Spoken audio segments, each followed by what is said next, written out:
Men tushunganim, taqdiri azalda albatta turmush o'rtoq yozilgan bo'ladi. Chunki undan tug'ilajak farzand taqdiri lavhul mahfuzga yozilgan.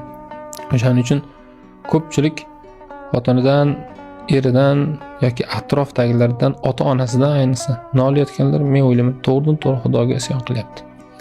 Chunki sen noto'g'ri tanlab bergansan menga.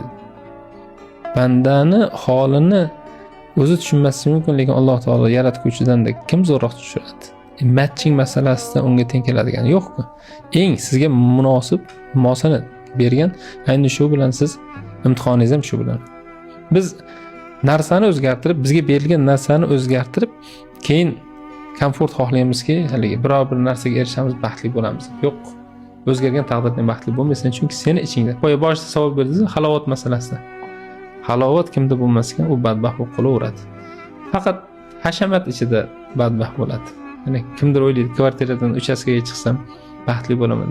Sen kvartiradagi badbaxtliging endi uchastkadagi badbaxt bo'lasan. Chunki ichida shu holat mavjud. Qalbing xohlab turgan, ruhing xohlab turgan ozuqani bermagungacha tashqari ziynatni o'zgartirgandan foyda yo'q deyman.